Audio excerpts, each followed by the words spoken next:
we used to go to Avila quite a bit. And Avila Beach. yeah, Avila Beach, California, it was maybe 14, 15 miles north of Arroyo Grande. Maybe not even that far, but we had been out on this pier many times.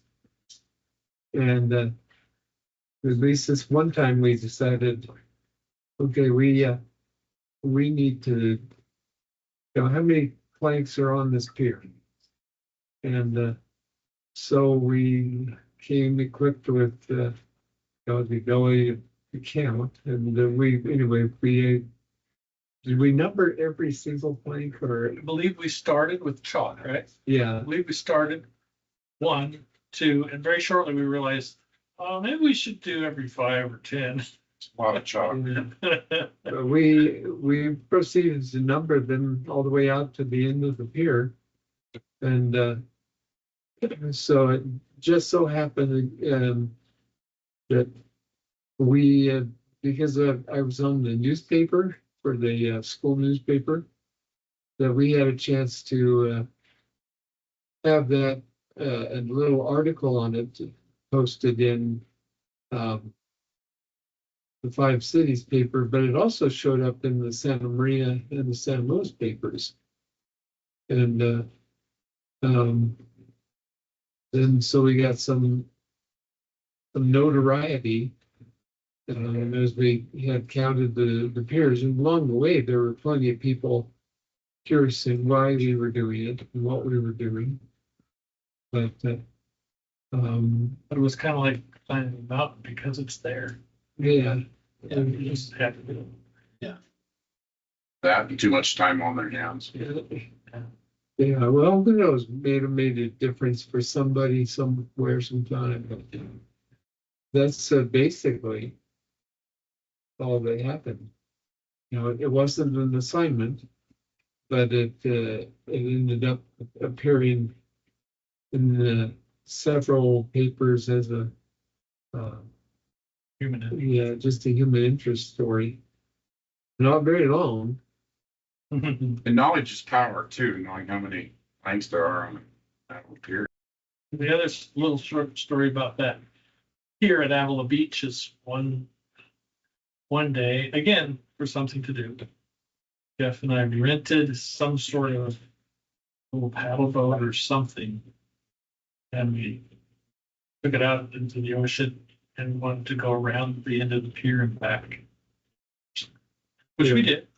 Yeah, we did, and I think we frustrated a few fishermen. Yeah, fishermen did not see the joy. The fish. Joy. that these Yeah.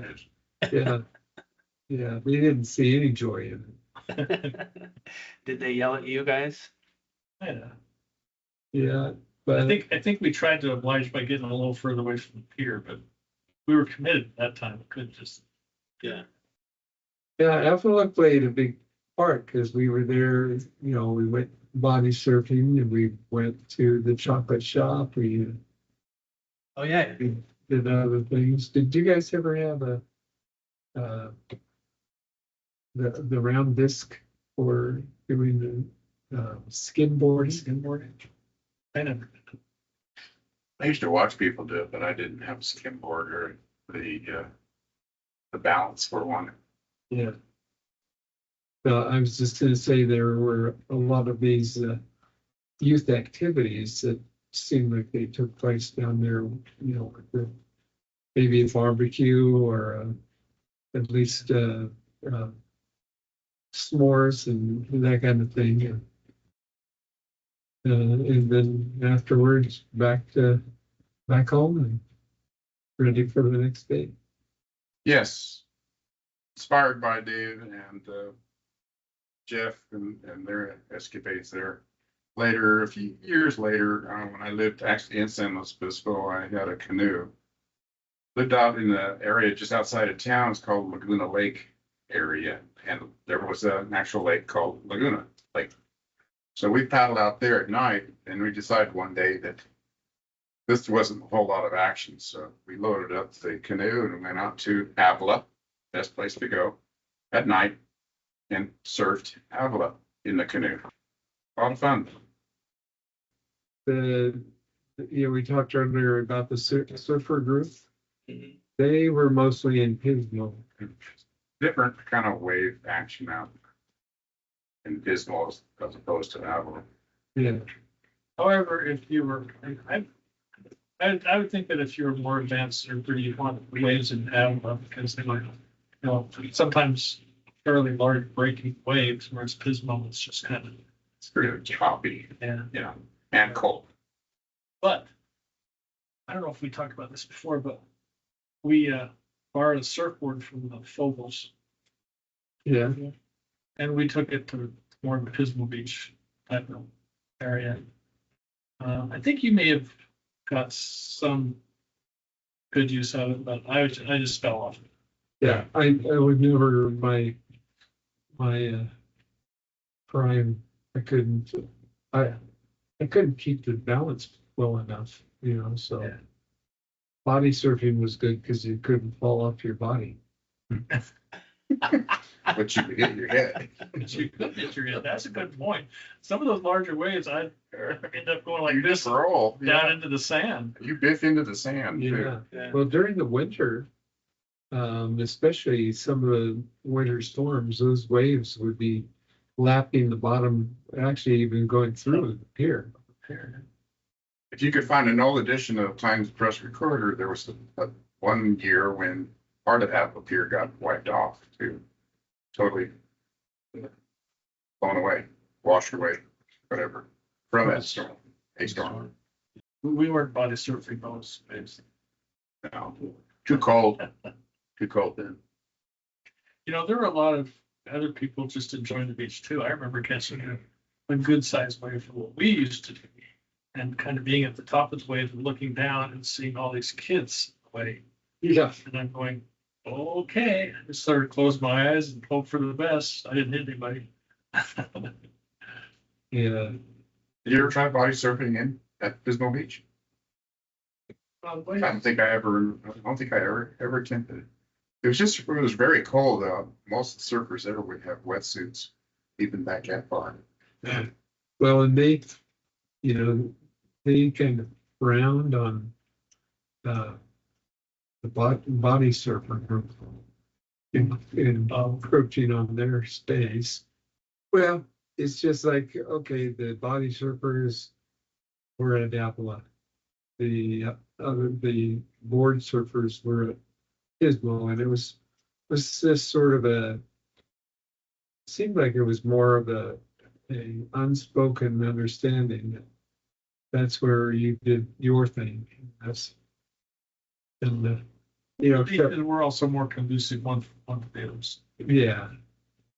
Pismo, the beaches, the way the beach was oriented to the ocean, and the waves were coming in. You had this long sort of time that you could ride a wave. Where at Avila, for the most part, it was straight in.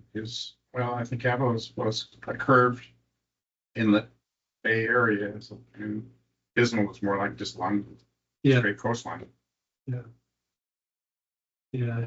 And supposedly I the think- water was warmer in Avila too. And it stayed shallow for longer ways out. It's very, I believe. Yeah. Because I remember low tides and Mhm. you had really good low Way out. tides. That it was just, you could walk Yeah. way out there. And that's also all people from the inner spots of California, like Bakersfield, would come visit and do clamming. Yeah. Clamming was a big deal. Many of them ended up at the ER, because they poked this pitchfork down too close to their own toes.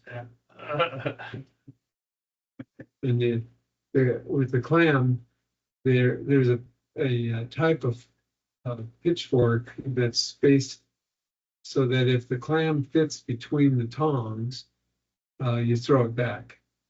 But if it were wider, you could keep it and have it to your clam chowder. The clams were a big deal.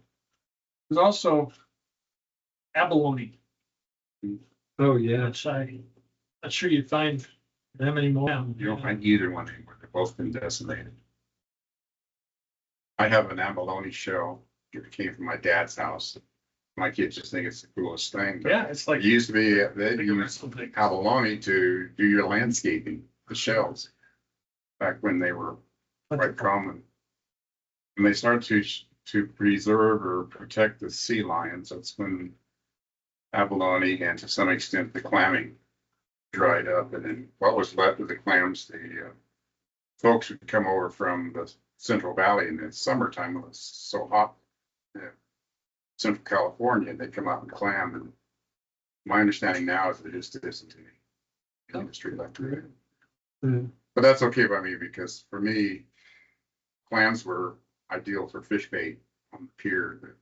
I still don't care for clam chowder I like, because it's fish bait.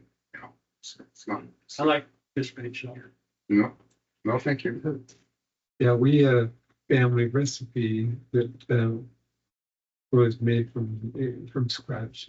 And it was good. It was our for many years. It was our traditional Christmas Eve dinner. Just to be clear, by the way, what are we calling Pismo? What was the beach at the end of Grand Avenue? It was just Oceano. But on Grand Avenue, oh, that was Grover Beach. What you call it back then? Grover Beach. Yeah, I'm not because you sure. accessed it from Grover.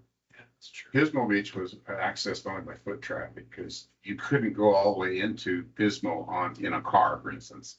You had to, as I recall, because there was a kind of a river there from the Pismo Creek, you couldn't cross that most of the time and get ramp. In fact, my sister's boyfriend at the time buried a 49 Woody in that particular creek, trying to cross it in order to get into the Pismo Beach area. 49 Woody, it got stuck. They got to a phone and called Dad, and Dad tried to pull him out with a pickup truck and couldn't, so we had to leave it. Went back the next day and got in the car. All the wood swelled up on it.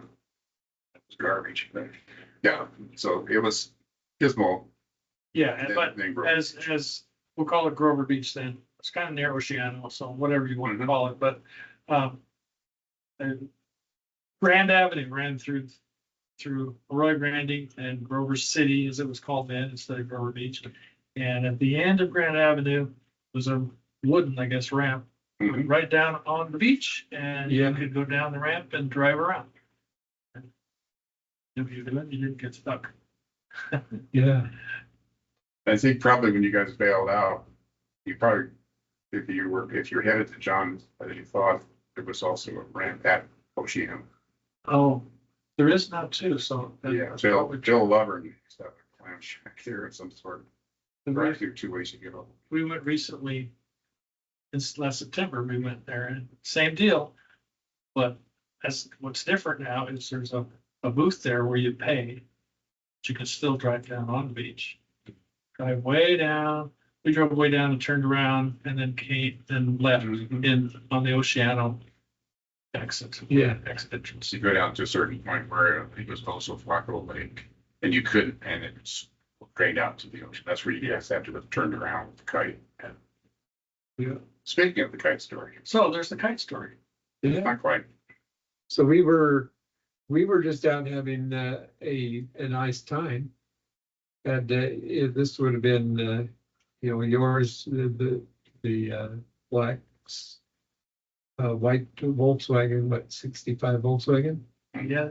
And with the sunroof. And so we thought we'd fly a kite down the beach. And it was doing pretty well.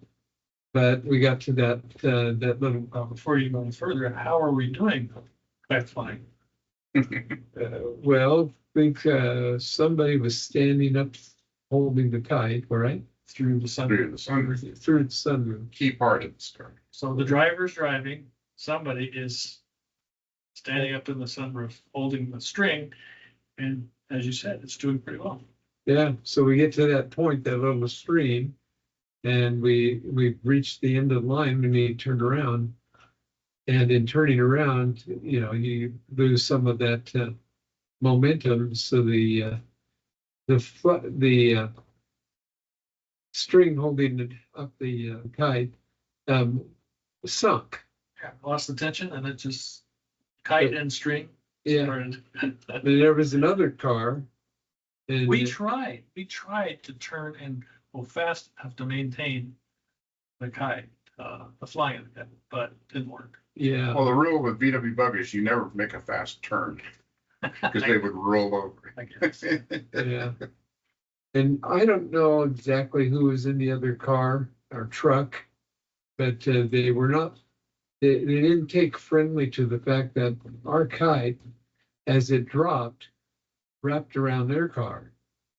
And we recognized that they were not happy, and so we got out of there, and went up the ramp in Oceano, but those guys continued after us. They were in pursuit. Yeah, and so we let go of anything that was at all connected to the kite. But we could see where they were, not by land, but by air, as the kite followed them. So, They were now flying the kite. it was following them. And we ended up, I think, hiding over at John Warren's house for a while. That's how I recall. But and then after a while we left, and I don't know, they probably cut the kite off of their vehicle, but Yeah, they might have been chasing you because they wanted to return the kite. yeah, they didn't act that. We perceived it as not Not the same friendly. direction. Yeah. So another adventure turned kind of fun without really trying to get into trouble. But there were several people I say several. I don't know how many in the Volkswagen book. Yeah. So you can imagine the excitement there. It's like, who knows what they're saying. They're gaining on us. Step on it. Or something, There was a lot of excitement. Then you buried the bug. Well, there was a time that Jeff and I guess, everything boils down to looking for something to do. But we had the black family VW Beetle down on the beach. And one thing led to another, and we just ended up covering the Volkswagen in sand. I don't know how much we covered it, but the idea was to kind of make a bug-shaped sandcastle. Yeah, that's probably the best way to look at it. And but eventually we said, well, we gotta get this cleaned up because it's the family car, so to speak, or at least it's my dad's car mostly. And so we cleared off a little bit so we could see out the window, but there was still a lot of sand on there, and we knew that if we got back on the road just a little bit down the street was a car wash. It's one of those handheld spray things. So we were headed that direction, and then a policeman lights on and pulled us over. And uh-oh. They said something to the effect, yeah, you guys can't drive around like this. You got to be able to see what you're doing. I think he said something like that. Well, actually, we're going to that car wash right over there and wash it off. So he said, okay, just go do it. Yeah. Yeah. So we, made everything back to normal. Well, actually didn't quite, because soon following that time, I was in the car, and that Volkswagen Beetle. I was in the car with my dad driving. So it must have been the first time he had driven it since the sandcastle idea. And he went to roll down the windows, crank system back then, and there was a sandpaper like grating noise. He was doing that. And he voiced his concern about, wow, what was going on? How did that happen? And he didn't ask me directly, and I didn't volunteer any information.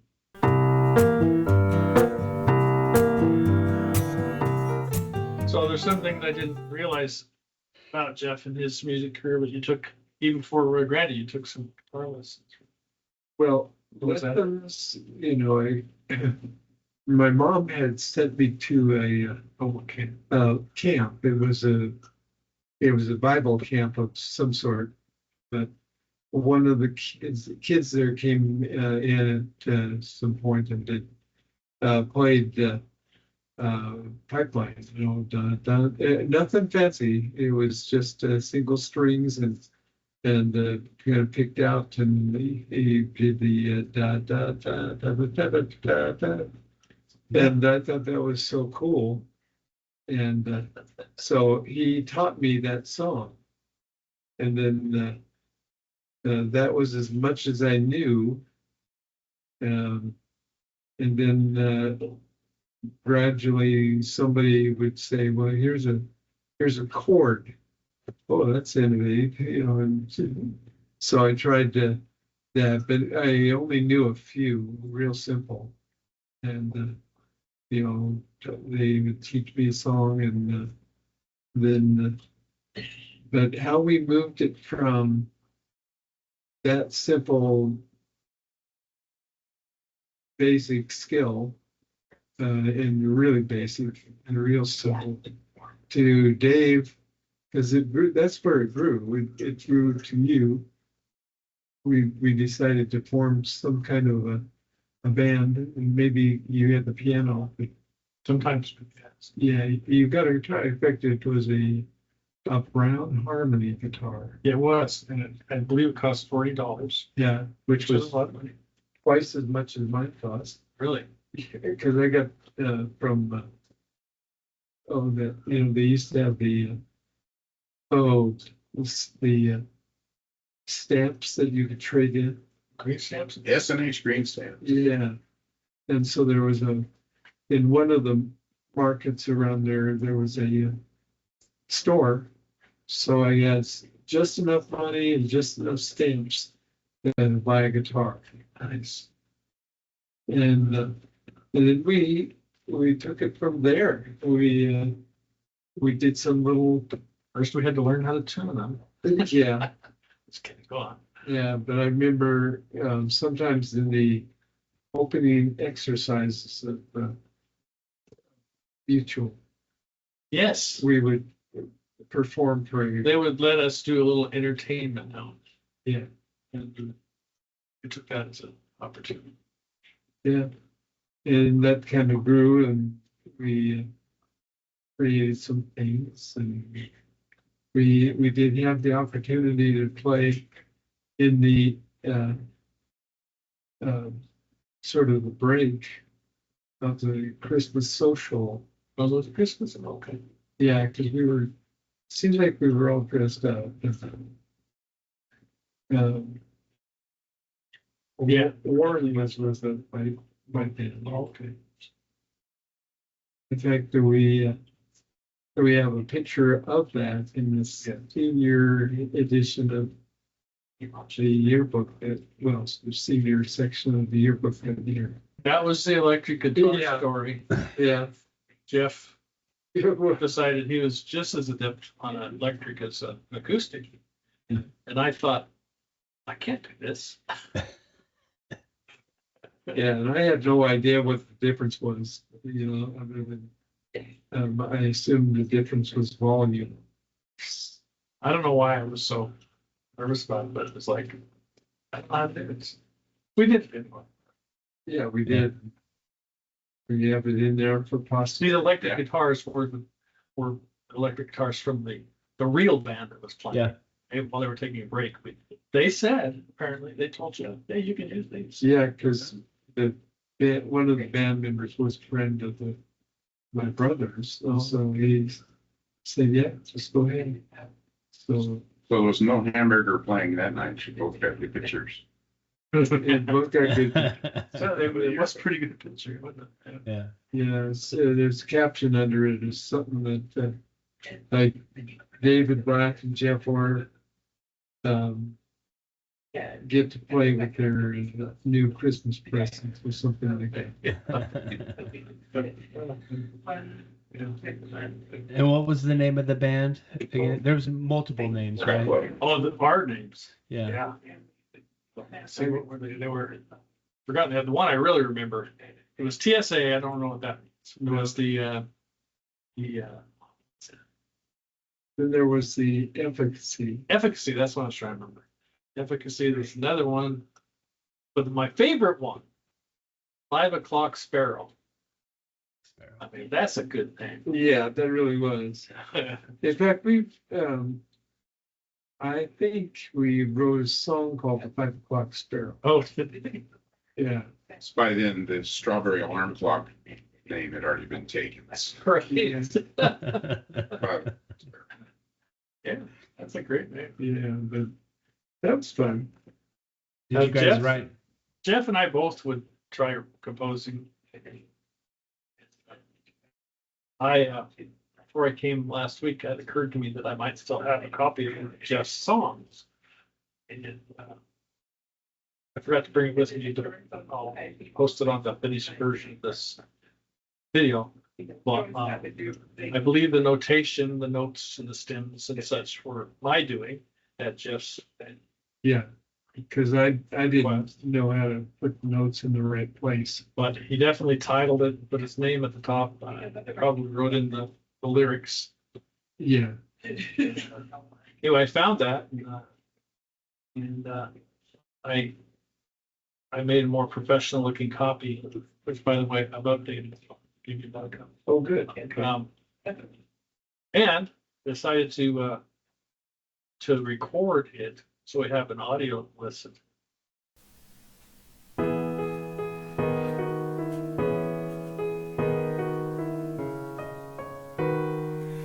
Gone are the days that I hoped would bring me to you. Gone are the days that I hoped forever to be true. Gone are the days I tried and all the nights I cried, part of my life that I thought would never be blue. Baby, for you.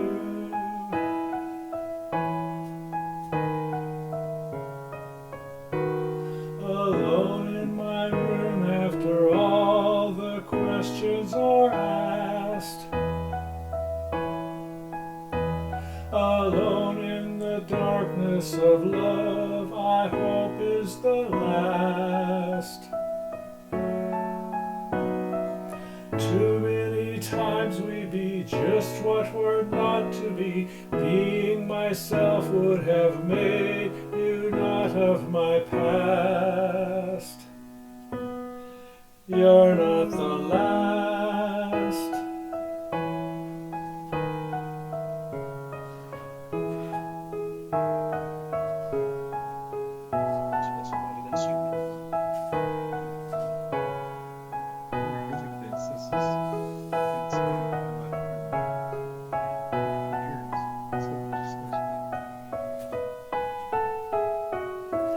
Though we tried hard to stay, there will be other days. Someday I hope the mistakes of today will be lost at such a cost.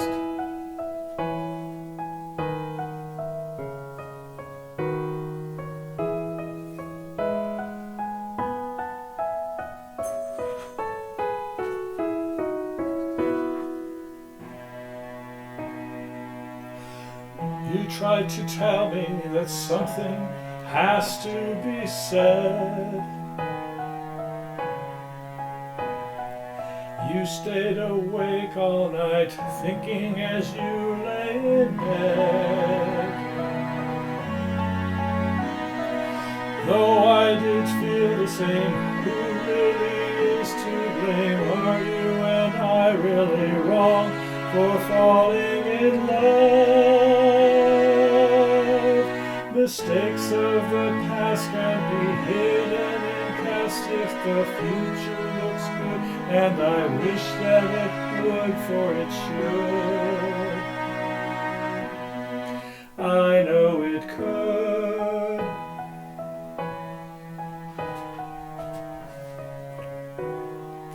Now it is over, we'll go on and be such good friends. I'll be a friend you can rely on in the end. And when some time goes by, maybe again we'll try. Nevertheless, you will always remain my best friend.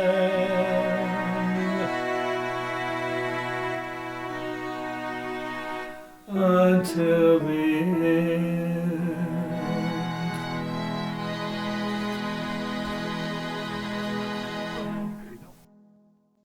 Cool. Yeah, that's from a long time ago. I've continued to write, but wow. Did you get it on tape or any more music like that since? Yeah, created kind of an album. Yeah, cool. So just gonna ask you if you're doing anything with it. Yeah, So how old would you have been, Jeff? Do you remember when you wrote that song?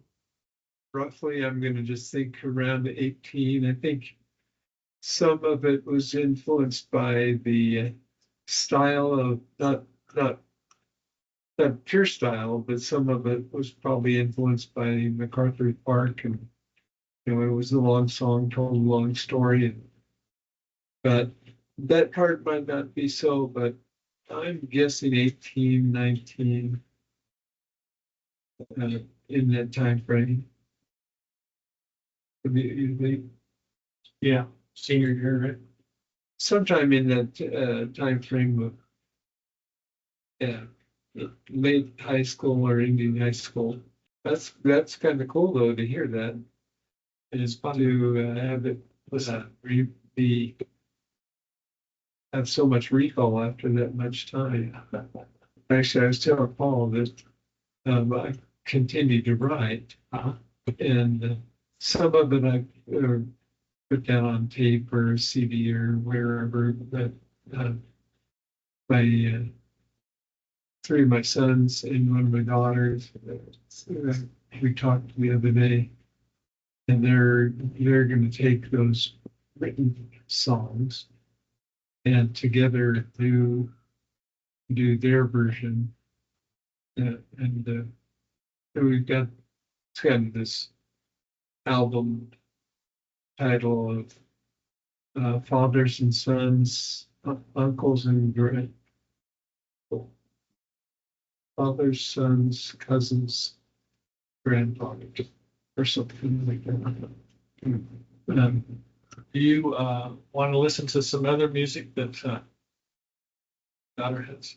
She wanted to share some. Well, if she wants to, I'm not really in a position to stop her. But they may be just a straight reporting onto. She volunteered. Oh no! You better pick well, Lisa. Stay back here so you guys can just have you in the camera. Something that you have recorded of your dad's? Is that? Yeah, so this was on my mom's birthday, so in August this past year. I've got a few of them. Well, some of those weren't even in tune. Written years ago in our early marriage. Okay, so when I look into your eyes, I can see forever, and it's really no surprise that I need you near. And when I see you smile up at me, I get a funny feeling, kind of feeling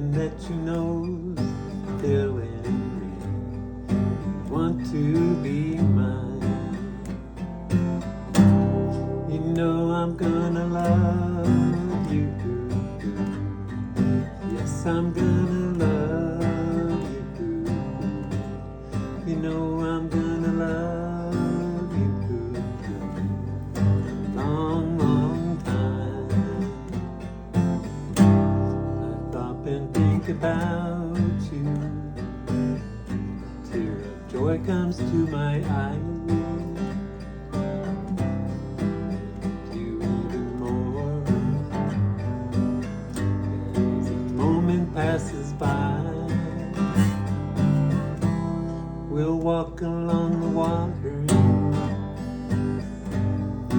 take an evening ride. I know that I will always be by your side. You know I'm gonna love you. Yes, I'm gonna love you. You know I'm gonna love you a long, long time. Yes, you know I'm gonna love you. Yes, I'm gonna love you. You know I'm gonna love you a long, long time.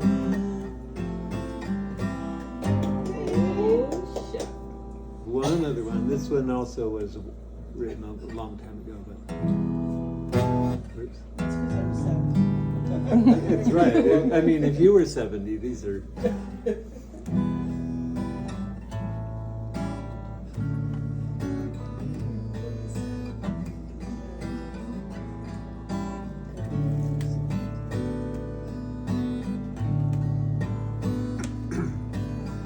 Don't be afraid to say you love me. You know it's gonna happen pretty soon. I can see it in your eyes. Why can't you realize that I will always be in love with you?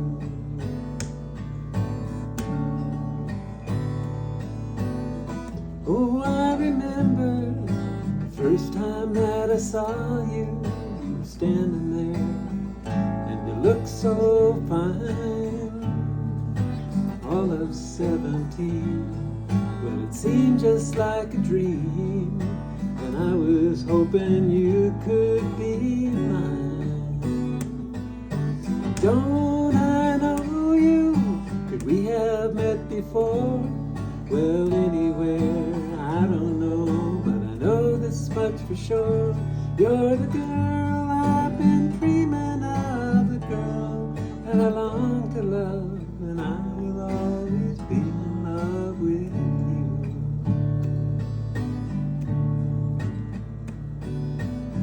So if you tell me that you love me, together we can reach the farthest star, can ride upon our dreams into eternity, and I will always be in love with you. Don't I know you? Could we have met before? Well, anywhere, I don't know, but I know this much for sure. You're the girl I've been dreaming of, the girl that I long to love, and I will always be in love with you. Yes, I will always be. Oh, I will always be. I will always be in love with you.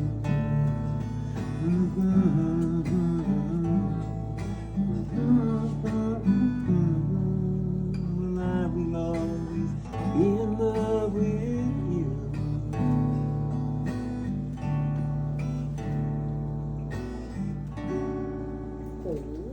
Wow. That's just Yeah, that was Very Jeff cool is chords. the balladeer of our group. Will, Are these going to be, is this one of the ones that you're compiling into Yeah. the grandpa? yeah, Oh, that's cool. all because somebody walked in and played Pipeline.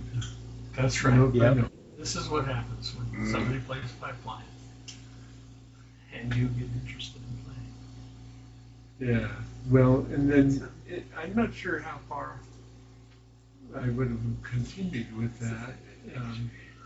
It was because you turned with we brought our guitar and our piano together Yeah. and Jeff sang. Didn't he? Champ? I thought that he did, or did he? I think he could sing. Oh, okay. As I recall. Yeah. I don't know. Maybe. Are we doing another one? If you would like. What would We have to let Jeff have a say, I guess. I got a cowboy kid. Oh, Okay, one more time. this is a song that I have not yet finished. Okay, one more time. It's just, that's all I've done. I need to finish I think them. that's good enough to just repeat that a few times and you're good.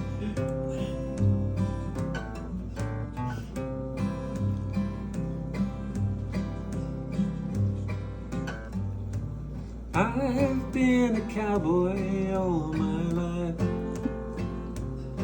I've got cowboy kids and a cowboy wife. I've got a cowboy hat from the state of Tennessee. There ain't no one more a cowboy than me. Where is this mysterious cowboy hat?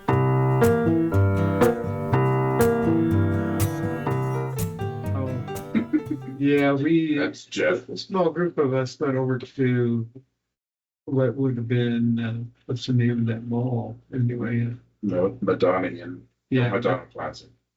and so we found two large unused now refrigerator boxes. So we cut some holes in them to make look like eyes, and then a little mouth, and the communication by mouth was there. We'd stick our hands through and kind of wiggle our fingers. But we would basically, people would come out of the restaurant, Shakey's Pizza, and we would they would just be wandering nice. We would follow them, and then they noticed something was kind of odd, because as soon as they turned around, we'd stop. Right. And then they'd walk a little further, and we'd sneak a little behind them. And then, yeah, I don't think anybody was ever worried, but then they would run to their car, and we'd run after them. Do gestures of kindness, But we followed people all around that parking lot and made friends with the people at the window of Shakey's Pizza. We, but I think we did that for a half hour, 45 minutes or so, and that was pretty fun. And You gotta wonder that if there's anybody else on the planet who's ever done the same thing. Yeah. well, the idea sort of came from cartoons, Yeah. in boxes. So, but if not, I mean, if they do it in a cartoon, we could do it. Yep. Sure enough. So, yeah. That's right. They jump off the cliff and slip down. Yeah. So anyway, so we had some people that were kind of following and enjoying the extra entertainment that night. Black party trailer. Yeah. My dad decided to buy a fairly long trailer, at least in those days. And we had a Country Squire station wagon, Ford station wagon, go along with that. But the trailer sat in the driveway between trips, of course. And Keith and I kind of used it as a bedroom / party room. And we're talking parties, just kids over and playing guitars, doing whatever. But it was a convenient place to have a little get together. It was not in the house, kind of on our own a little bit out there in our own little room on that driveway. And it was all that all that everybody needed. We would come over usually in the evenings. Well, not always, but often in the evenings on Friday or Saturday, and just enjoy it. Just enjoy being together. I had just paid off my red Volkswagen, and we went out, I think we were out in the parking lot. We had a small apartment. Paul, me, Joe and Jack. No, Keith. Joe. Joe Joe and is your, and Keith. And we, were celebrating, enjoying the moment. And as we walked away, there was a loud firecracker that went off from within the engine. And yeah, so I was sort of like, oh no. And it seemed like Joe, I'm pretty sure it was Joe. There was some laughter and we finally realized it was not the car that had a problem. I don't know. Paul, were you in on that? Oh, absolutely not. Okay. I know where to draw the line. You Yeah. don't mess with Jeff. But anyway, so we so, Oh, were you driving away or was it no, just sitting in it? it was Exploded. it was just sitting there, you know, Oh. on the drive. Those are the worst kind of losses. Yeah, so you almost had to be there in the moment to, we had a great celebration. The bug was paid for, and then as we're all walking away from it, the little well, it was a loud pop. Great timing. Yeah, Hmm. we went back and mourned, something bad must have happened, and then turned the car on, and it was fine still. No damage. Not to the car. Not to the car. Took me a little bit to kind of recover. But I think that's where Joe kind of confessed, maybe not directly, but I think it became clear that he had something to do with it.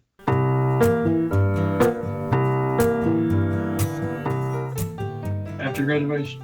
Yeah, there were buses waiting for us. Nice, sort of luxury style buses.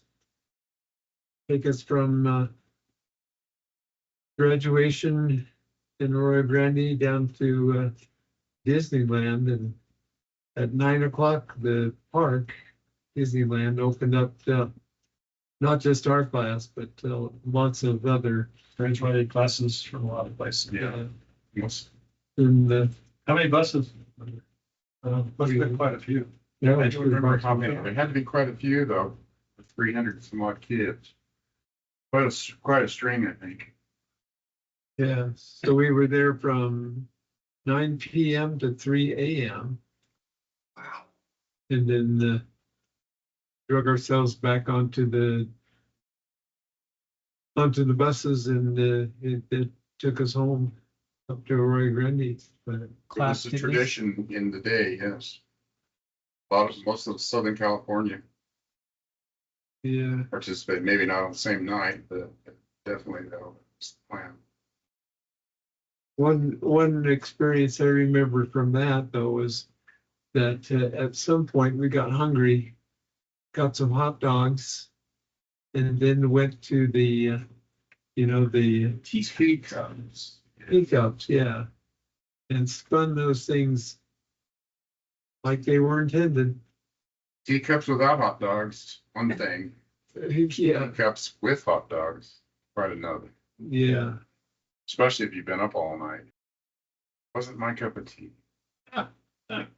Everybody was sleeping, so and I couldn't sleep. I was too excited. So I went up front and there was a jump seat there by the driver and we were just talking away. But as you're going southbound on US 101, which is the main coastal route all the way to LA, you come down this really massive curve, incline, decline, whatever. And there's warning signs all over, watch your speed, watch your speed. And then at the bottom of the hill, the reason for watching your speed is because they had to take a hard turn in order to get through this Gaviota Pass.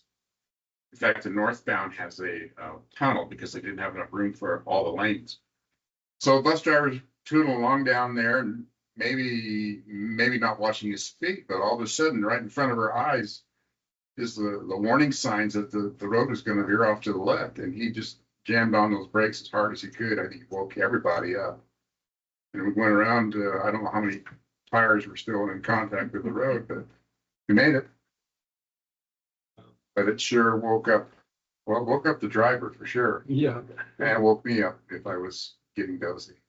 But it's nothing like a panorama view of Dead Man's Curve. Now, bus related, Arroyo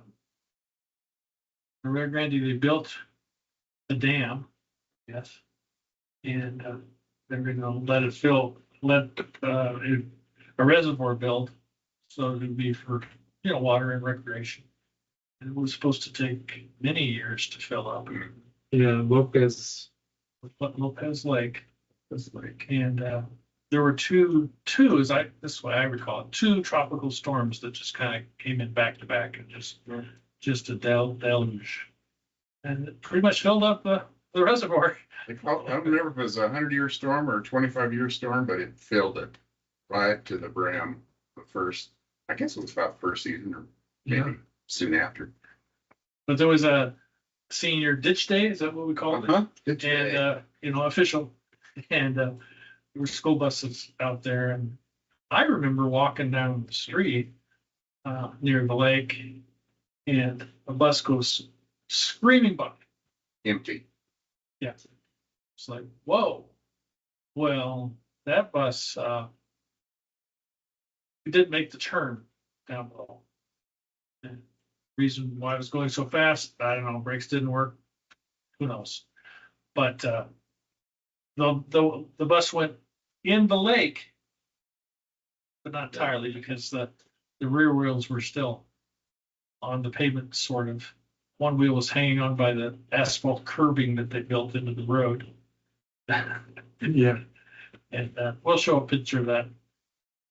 Yeah. But yeah, But it was empty, right? You said it was and empty. It was empty. Yes, she was turning it around and gonna park it for the trip going home. And I think the reason why she was going so fast is because she was going so fast. I don't think she blamed it on the road being wet. Okay. They couldn't steer it, but I don't know why she went screaming by the way she did. Anyway, I think she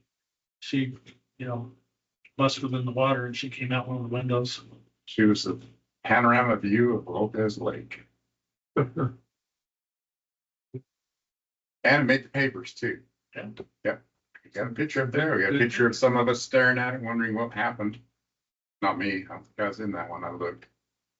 But it's right there on page, whatever. Times press reporter. For all the news, is good news. Food. Food. Yeah, there's obviously food. And There wasn't much really there. I don't think there was. It was I brand don't new. remember it being a park or anything. It was just brand new. They just barely finished the Didn't dam. expect it to be full, so there Yeah. was no hurry to improve things yet. Yeah.